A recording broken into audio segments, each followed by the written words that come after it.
Hey, what's going on? It's Dr. Mike T. Nelson back once again with another short micro lecture here on the effects of caffeine metabolism. And this time we're looking at, are there things you can do to alter it? If you took too much caffeine in your pre-workout and now you can't sleep, is there anything you can do to increase the clearance of caffeine or alter the pharmacologic effects of it? Well, let's see. One of the first questions I get a lot is there a gender effect with caffeine? Is there any difference between men and women with it? And the short answer to that, as far as I can find, is no. In terms of just gender itself, I haven't seen any literature that says there's any difference on that. However, for women who are taking an oral contraceptive, and again, I couldn't quite track down which study, which ones, but they just said, in general, oral contraceptive use will actually double caffeine half-life. So in the study they looked at, it went from an average of 6.2 hours to 10.7 hours. So this is about 4 hours longer. This means that if you took a high dose of caffeine, say at noon, normally you would have half of that dose left at, let's say, 6:20 p.m. Now, if you're using an oral contraceptive, this could be well past 10 p.m. Now again, this would be for the exact same dose of caffeine. You're not changing the dose, but if you're using an oral contraceptive, it changes the clearance rate of it. So it's changing the caffeine half-life, and it's taking longer for your body to metabolize the same dose. So that's something to keep in mind. So if you've normally taken your normal pre-workout or coffee or whatever you're using at noon, and then you find that you leave that the same, but you start using an oral contraceptive, and you realize, man, my sleep's really gone down, and I can't figure out why, that would be something I would definitely look at. Again, you can eliminate the pre-workout for a day, see if it's any different. So that was pretty interesting. That was one I had not seen before. So my good friend Yvonne asked me that question. I got to research it, which was great. Something else that was very interesting too is that smoking actually doubles caffeine metabolism. So I've always wondered about the question of if, hey, I took too much caffeine and now I'm trying to sleep, is there anything I can take to counteract it? Again, I'm not a big fan of taking one drug and using another drug to counteract it, but on the occasion that you would need it, is there anything that does that? Well, it turns out that smoking in general, and this was standard old school cigarettes, doubles caffeine metabolism. So in theory, smoking would increase your clearance of caffeine. Now again, I'm not going to recommend people start smoking cigarettes because of that, but I was wondering, is it from the nicotine? So what compound in cigarettes is doing that? So nicotine is a separate drug, but you can get it in generally a pretty pure form as a tablet, lozenge, etc. And gum, such as Nicorette, etc. There's a whole bunch of other companies that are making, I'd say, quote, cleaner versions of nicotine now. We can debate later how addictive nicotine is as a drug. All drugs do have some addictive potential. I would not say nicotine in and of itself is extremely high, but again, there definitely is a potential for it, and it's a drug just like caffeine and other drugs, so you should respect them. But it's actually the polycitric aromatics that increase the liver enzymes that appear to alter the caffeine metabolism with smoking. Again, these are generally frowned upon. These are not guys you probably want running rampant in your system. I always thought it was interesting that my friends who smoke, in general, not always, also seem to smoke and drink coffee at around the same time. Again, not all of them. And maybe that's because that they need more coffee to get the same effect over longer periods of time, because the smoking is changing how their body is metabolizing it. It's actually speeding that metabolization of caffeine up. Again, it's primarily doing it through the polycitric aromatics, which change the liver enzymes. These are guys I would not recommend supplementing with or getting from cigarettes. Not good for your health. There has been some other stuff that I tried to track down. I didn't put all the references here. There's some interesting stuff. It's primarily animal on broccoli and basilic vegetables. I've heard the strength coach in the past, I think it was Charles Poliquin, who talked about this. Again, I apologize, Charles, rest in peace if that was not you. That vitamin C can increase caffeine clearance.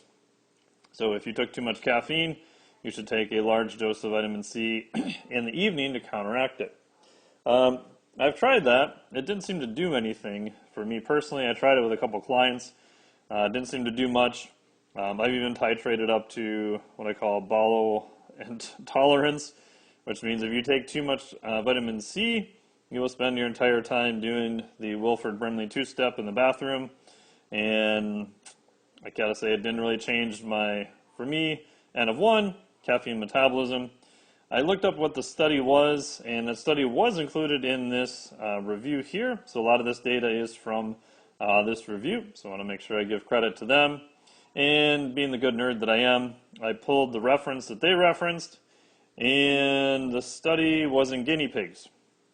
I can't find any human data that vitamin C alters caffeine clearance, but if you're a guinea pig, drinking lots of coffee, hit the vitamin C, maybe you're okay. Now again, maybe that transfers to humans. I just, in real world practice, haven't seen that it does so. But I guess you could try it. Broccoli, in theory, might do that also. Other things that you may want to watch out for or may want to do, again, that's up to you. I'm not here to judge what you do.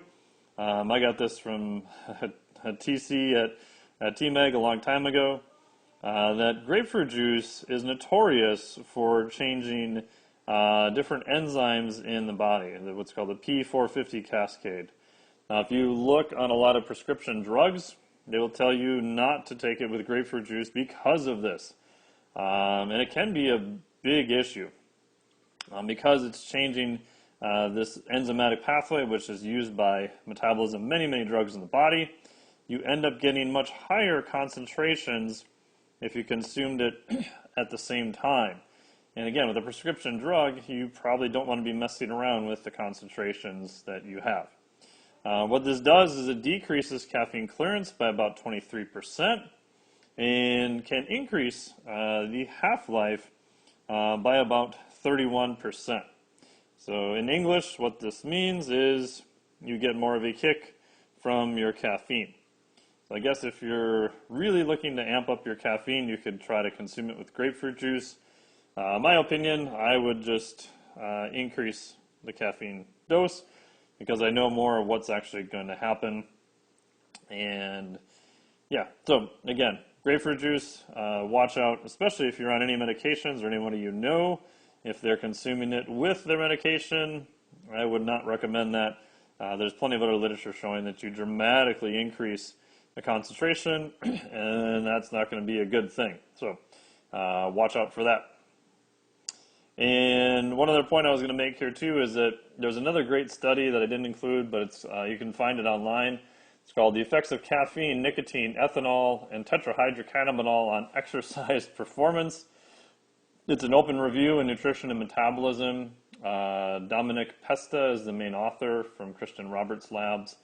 I thought that was a really good, well-done review. It's a little bit older now. I think it's 2013, but that had a lot of really interesting data in there too. And what they had there was that in, quote, for example, in Europe and North America, up to 90% of the adult population drinks coffee daily. And although less prevalent, other drugs are also used extensively by different populations. So again, caffeine, coffee, etc., according to them, I think their estimate's a little bit high, but they're looking at 90%. Again, that was in Europe and North America. For some of that, Europe probably includes tea also. So there you go, some other fun facts about caffeine metabolism from this review and some other studies.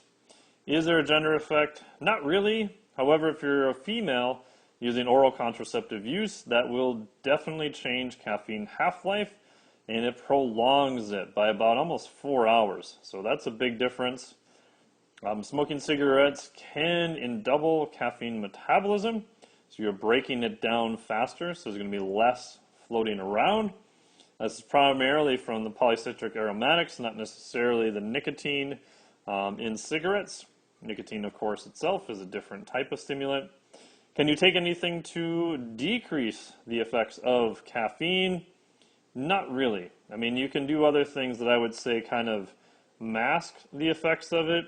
There's some studies on L-theanine, and then you can get into potentially other prescription drugs to relax you.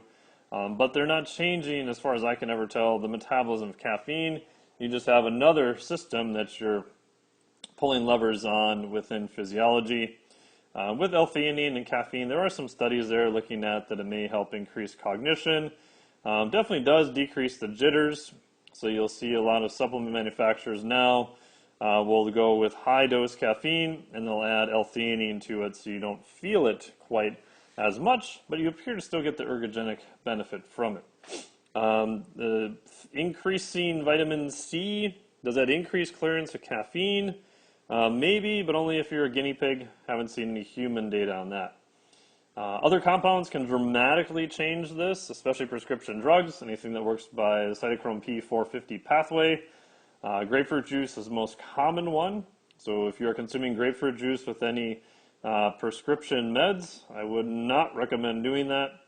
However, it does change caffeine clearance. It'll give you a little bit more kick from your caffeine. Again, my bias on that is just increase your dose of caffeine so you know what's actually going on. So there you go. That's the, not necessarily any of this is meant to be prescriptive, but the research on caffeine and different things to look for that change the metabolism of caffeine. Thank you so much.